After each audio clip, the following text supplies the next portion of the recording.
Mojtaba ஹெமினி உயிருடன் உள்ளாரா என்பது தொடர்பாக பல்வேறு சந்தேகங்களும் விவாதங்களும் தொடர்ந்து எழுந்து வரும் நிலையில் அவர் சிலருடன் உரையாடுவது போன்ற புதிய வீடியோ ஒன்றை ஈரான் வெளியிட்டுள்ளது.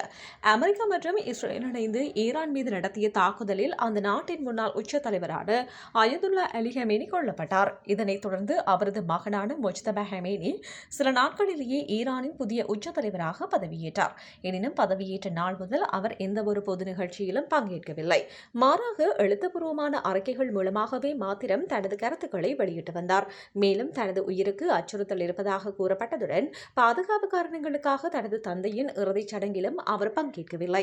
அயதுல்லா அலி ஹெமேனி கொல்லப்பட்ட தாக்குதலில் மொஜ்தபா ஹெமேனியும் காயமடைந்துள்ளதாகவும் இதனால் அவரது தோற்றத்தில் மாற்றங்கள் ஏற்பட்டிருக்கலாம் எனவும் முன்னதாக செய்திகள் வெளியாகின. இதன் காரணமாக அவர் தலைமறைவாக இருப்பதாகவும் அவர் உயிரிழந்திருக்கக்கூடும் என்றும் அவ்வப்போது தகவல்கள் வெளிவந்தன. இந்த சந்தேகங்களுக்கு பதிலளிக்கும் வகையில் சில வாரங்களுக்கு முன்பு மொஜ்தபா ஹெமேனி சிலருடன் உரையாடுவது போன்ற வீடியோவை ஈரான் வெளியிட்டது. இந்த நிலையில் இதே மாதத்தில் இரண்டாவது முறையாக மீண்டும் ஒரு வீடியோவை ஈரான் வெளியிட்டுள்ளது. அந்த வீடியோவில் மொஜ்தபா ஹெமேனியை சுற்றி சிலர் அமர்ந்திருப்பதுடன் கலந்துரையாடல் தொடங்குவதற்கு முன்னதாக அவர்கள் பிரார்த்தனையில் ஈடுபடுவது போன்ற காட்சிகளும் இடம்பெற்றுள்ளன. எனினும் இந்த இரண்டு வீடியோக்களிலும் அவை எப்போது பதிவு செய்யப்பட்டன என்பது தொடர்பான திகதி குறிப்பிடப்படவில்லை. இதனால் மொஜ்தபா ஹெமேனியின் தற்போதைய நிலை குறித்து சந்தேகங்கள் முழுமையாக நீங்கவில்லை என்றாலும் அவரை பொது வெளியில் காண்பிக்கும் முயற்சியாகவே இந்த வீடியோக்கள் வெளியாவதாக கூறப்படுகிறது.